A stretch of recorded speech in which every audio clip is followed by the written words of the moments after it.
Tell me why am I feeling this way? I didn't think and I'm paying for it now. Well, I knew this was coming someday, but I didn't think this would be how. Tell me.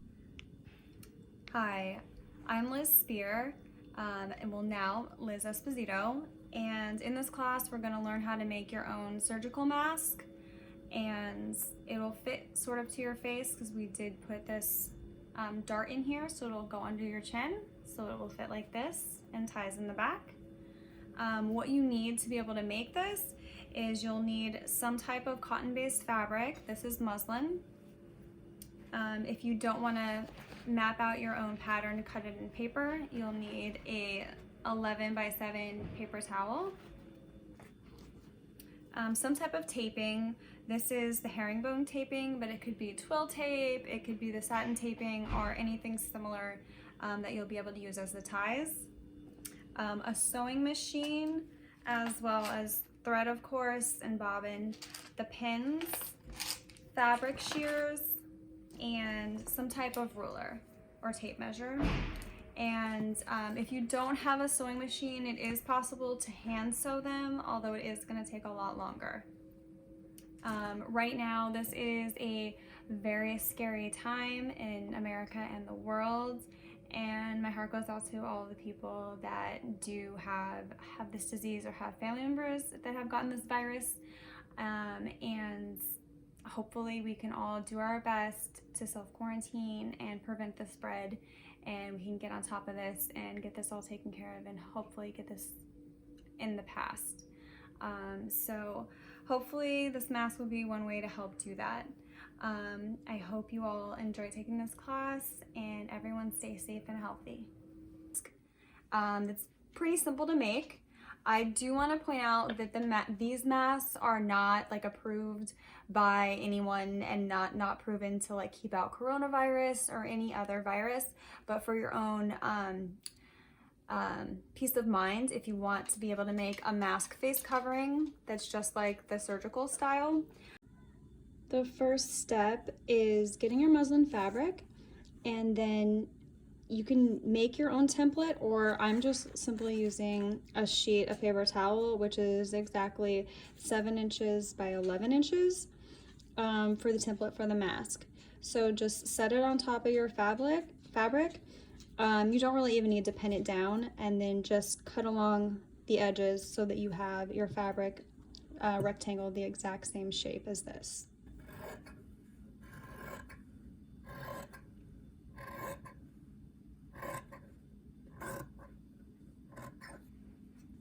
Now that you have your rectangle of fabric, we are going to sew a basting stitch down the two sides of the fabric.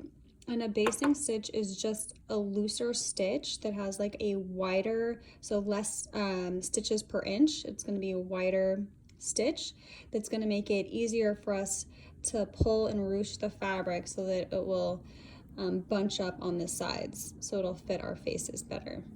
And we're going to sew that basting stitch at 3/4 of an inch on each side so that the seam allowance can wrap around to make a clean finished edge. So now we're going to sew the basting stitch. Also, please excuse the mess. I'm currently also in the middle of sewing my wedding dress. So first, what we need to do to sew the basting stitch is to change the stitch width. All sewing machines are different, but whatever yours is set at, write it down so you can put it back to the original setting so you don't forget. And then now on this machine, I'm just going to go over to my stitch width, and I'm going to put it to about 3. That should be wide enough. Then I'm going to look down here on the ruler on the plate and see where the 3/4 of an inch mark is, and then I'm going to guide my fabric edge along the 3/4 of an inch as I sew. So it's here, and I'm going to put it here. You can mark it with a piece of tape too if it's easier. If yours is a grid like mine, so it's not clear all the way down, you can put a piece of tape on it.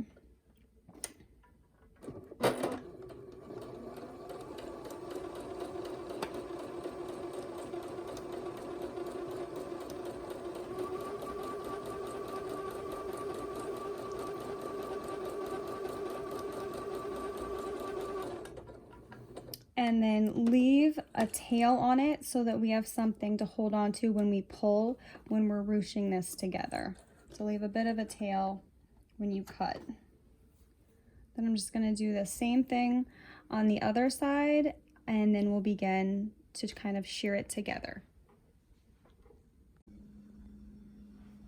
So now that we have our piece of muslin cut, and then both of the sides have the basting stitch 3/4 of an inch from the edge, we're gonna take one of our tails, separate the bottom stitch from the top. It doesn't matter which one you have, but just make sure you're just pulling on one thread, and do it gently because they can break or snap. And if that does happen, just do it again, do another basting stitch. So I have this tail, and then I'm just gonna pull it, and I'm kind of move it along though, like this, so that it won't snap. That'll help it not to snap. If you just keep pulling, that is the way that it will snap easier. And then do the same thing on the other side. Grab one of these threads, and then just gently pull from this side and kind of distribute the shearing.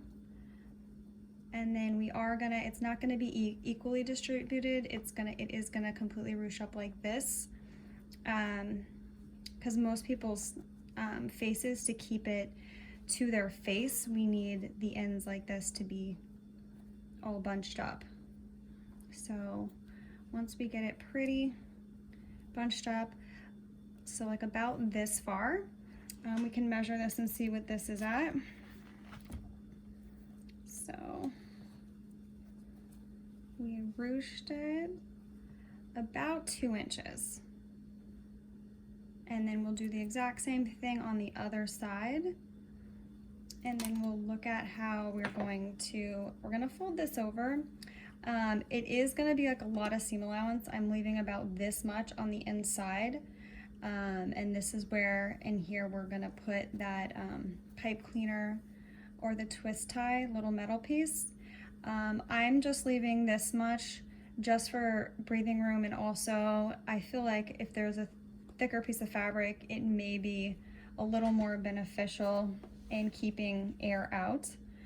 But if you do want to make a smaller piece, cut this off or flip this up to make it a clean finish, by all means you can do that and sew that. But I'm gonna continue with the step-by-step process of this basic way. So we're also gonna just do the same thing to this side, where we're gonna pull our single thread and ruche it. Okay, so I'm gonna get this thread and just pull.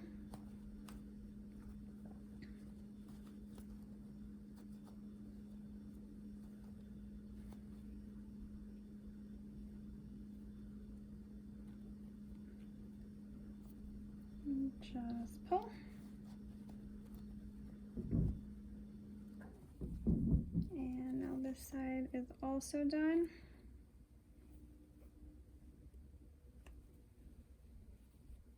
Okay, so now we have it and it looks like this. So both sides, you know, have the ruching on both sides, so it looks kind of like a candy or mince. Now, to help the mask fit your face a little bit better, what we're gonna do is the bottom of the mask, well, right now you'll decide the bottom, but it doesn't really matter since it was a equal rectangle. But so in the middle of the longest part of this rectangle, the side that's not ruched, just fold it in half to find the middle. So you can fold this in half like this, and you have where your middle is. we are gonna create a little dart right here. Just to hold it, it'll help the mask form to your face better. So, and then you can measure about, so I'm just gonna eyeball it. So I'm gonna say this is almost 2 inches right here from the edge. So start at this 2-inch mark and gradually come down to here. And this is gonna be about 1 inch over. So I'm gonna start by putting it about there onto my machine. And I am gonna backstitch. I know a lot of times you don't backstitch on darts in finer sewing because we don't want it to leave a dimple. But in this case, it's gonna be tucked under your chin, and this is really more for health reasons. So we're not really concerned with if it causes a dimple or not. But okay, sorry, I am just trying to flatten the fabric a bit. Okay, and also remember that we did set your setting back to whatever the normal stitch was. We don't want a basting stitch on this part. So once you have it set, we're just gonna sew, back stitch a sec, and then keep sewing the little triangle dart right here until it goes about 1 inch from the fold. And then you can backstitch as well just to make sure, but that piece is going to be folded. Okay, so let's just look at it. So this is the triangle piece that we just sewed to make your dart, and we can just cut off those ends. And then this is how it's going to tuck under. So since we cut it, since we put that dart in there, it's going to help it tuck under. And let me just pull this out so you can see that a little bit better. So since we put that dimple in there, see how it's already like rounding the mask and making it tuck under your chin better. Now, just to clean this up a little bit, we are gonna pin our fabric, double pin. So we're gonna do like a double turn back at each of the top edges that are not ruched. So I'm gonna do about 1/4 of an inch and just lay this dart that we made to either side. It doesn't matter, just pick a side and start all the way at the ends. And I'm doing about 1/4 of an inch here, if you can see that edge. And we're gonna do that twice though. If you are really anal about it, you can use a ruler and a iron if you would like. But again, I'm just gonna eyeball it, especially since, again, this is for health reasons, not really for aesthetics right now. So just go ahead and do this all the way down, and then just pin.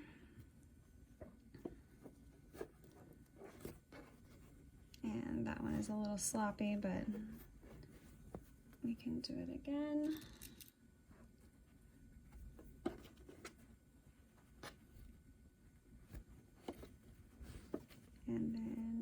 And then it's okay. It's gonna feel a little weird at the end because it is in our shearing, but just do it as best as you can in there as well.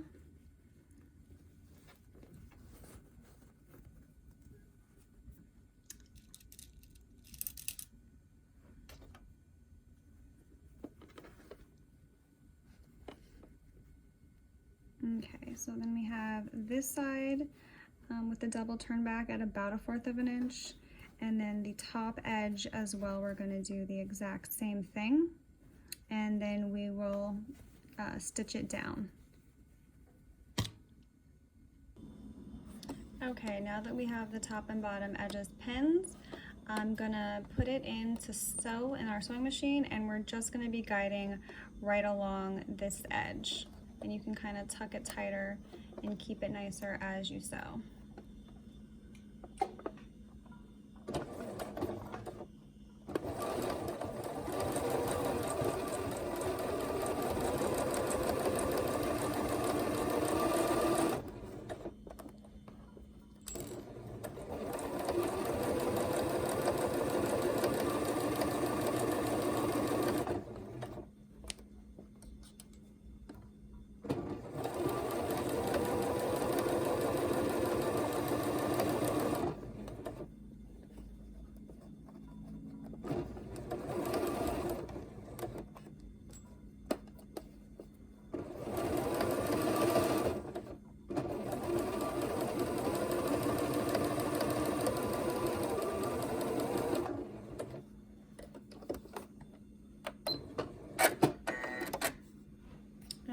the exact same thing to the other edge.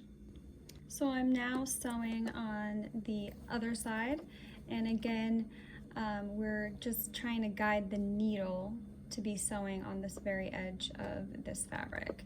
There might not actually be a line to put the edge of the fabric to guide on, but you can see where the thread is touching, and just make sure that the thread, use the thread as a line, is staying just inside the edge of our fold.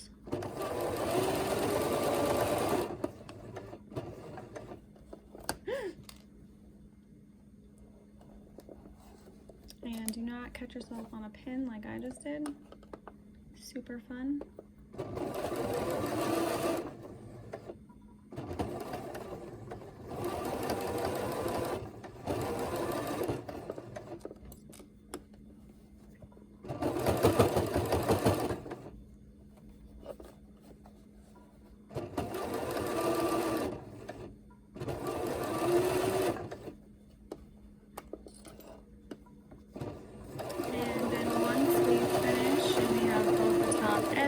With the clean finish double turn back, we will begin the next step. So far, this is what we should have. This is what yours should look like. This is the outside, and then on the inside.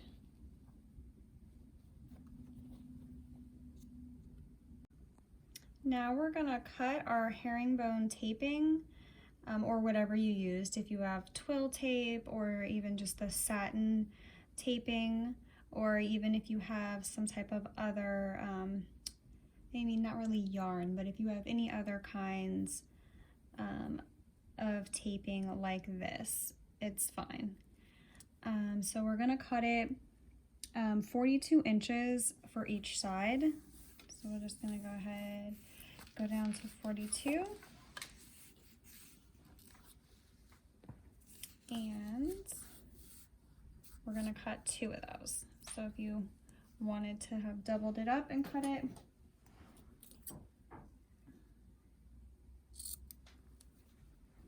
so now we have cut 2 different strips of this that are each 42 inches long. And now we're going to sew it to our mask. So we're just gonna find the middle of the 42 inches and find it right here. And then we're gonna place that on this stitch line that we did the basting stitch on in the middle. So this is the middle of the 42 inch, and we'll put it, we'll just eyeball it and put it in the middle right here. And then try to keep it flat against this line. You can pin it to it as well to kind of keep it in place, and then just remove the pin as you sew. Now this part is the most difficult part, and if you find that you can't do or don't really want to deal with folding it all back, you can simply just do a single turn back and just take all of this bunched fabric and just put it over like this, and then just stitch down this, and you can even do a zigzag stitch if you don't want to have all of these raw edges. Otherwise, the way that we're gonna do it that's a little difficult is first start at the edge, and we're gonna do the same double turn back that we did to create this nice looking thing, but on this bunched fabric it's gonna be a lot more difficult. So start at the edge and kind of straighten it so that it's easier, and then do your 1 so that you have it like this, and then do it 1 more time, and just make sure it lands on top of the taping so that we can you know, make sure we get that in there so it holds, and then pin. And then we're gonna have to keep doing that. So you're gonna have to keep sort of unfolding the folds to do that, and then re-tucking them back in, which is what makes it so difficult. And on this one, I'm literally gonna just try to roll it so that it looks a little cleaner though. And I mean, it is folded fabric, so it is going to still be folded. As you see, it looks sort of pleated or folded. And then I'm gonna do it again. I'm just gonna roll it from the top for this one. Hopefully you can see I'm kind of just literally just rolling it instead of unfolding it, which is a little bit easier. And then I am gonna remove the pin at this point and then repin it. Okay, and I hope that you can see all of this. So, okay, so we still have it, the folds and the shearing, but it's a cleaner look and we don't have those frayed edges sticking out. And then I have one more at this very edge right here to do to make sure that it's tucked in there, and that we want the cording or this taping secured so that we can tie it in the back of our head. So we're gonna fold that over again and just put it right on top.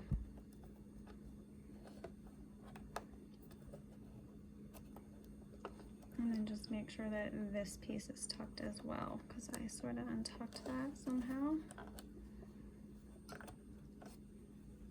And I'm going to pin this one, and then I'm going to go back up and fix that, because that doesn't look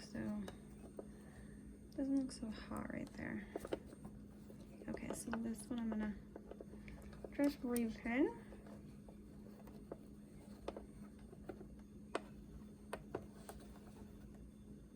And I'm just going to tuck it a little more so that it's staying a little better.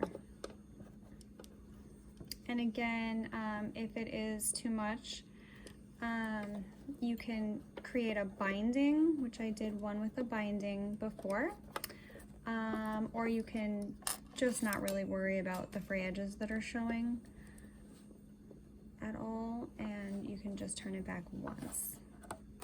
Completely up to you. And I think what I'm gonna also do is just kind of keep tucking this as I sew, because it looks like every time I pin, it's kind of knocking out the other one. So it's kind of defeating my purpose here. So I'm just gonna stick it right in here and start to sew. And then I will fix it as I go. So just start sewing and then do a back stitch, just to make sure we're holding it in there. And we are just gonna keep sort of tucking as we go, as I sew. And there's not as defined as a flat edge as when we were sewing this double turn back. So sew in a little bit more just to make sure you're catching the fabric, because we want to make sure, you know, we actually have it in there.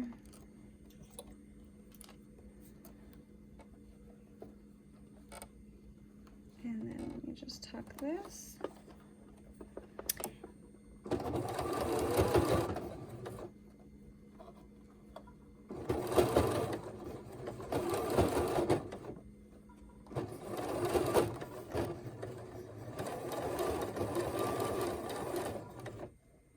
Remove the pin, and then a back stitch at the end, again just to make sure we're holding it into place.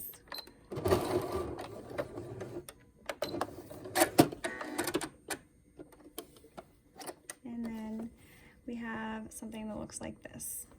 So it's still clean finish, but just not as tucked as this, being that we're doing it on this ruche side. So we're almost done. We just have to do that to the other side, and a few little things that we can do to the ends, and then we'll be done. If you try your mask on and there's a gap between the mask and the underneath of your chin, you can always fix that by making a bigger dart right here. And you can also try this in the beginning if you do want to make it fit as securely as possible. So for mine, I'm just gonna, instead of the dart was only this big, I'm actually gonna use the edge of the fold of the dart, and I have my mask now folded in half.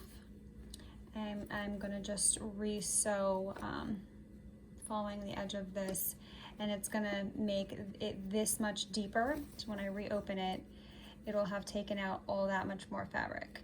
It is gonna have this bigger like little piece in it now, since we did already do this double turn back, but I think it will help just to make it fit a little bit closer. So you can start at the point and go down, or you can start at the edge. I'm just gonna start at the edge.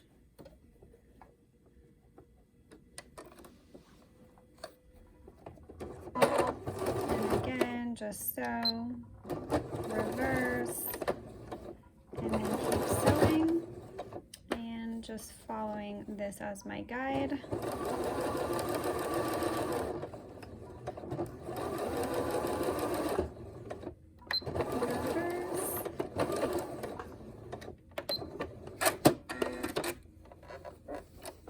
And that should make it a lot tighter.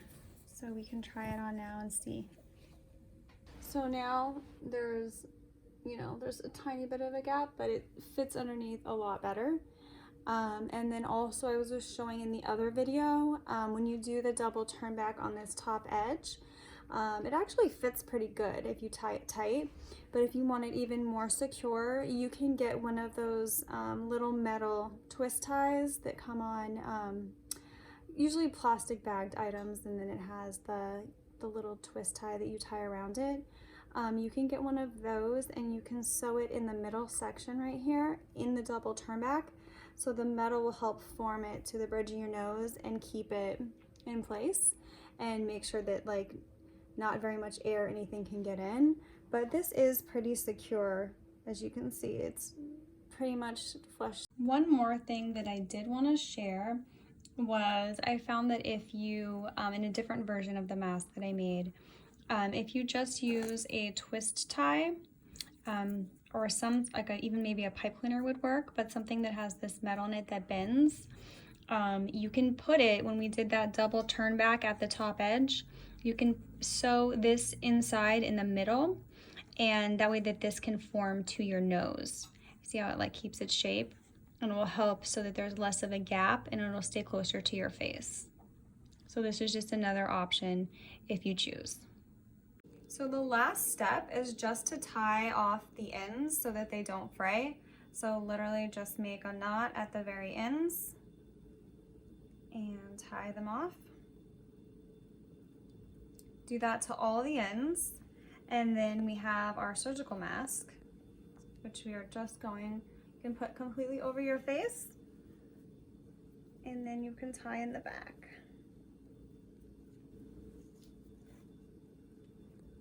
You tie into a bow in the back, and then you can take it with you if you do need to go out grocery shopping or go to the pharmacy, or if you do, God forbid, have to take public transportation right now, you can just put on your mask, and hopefully this will protect you.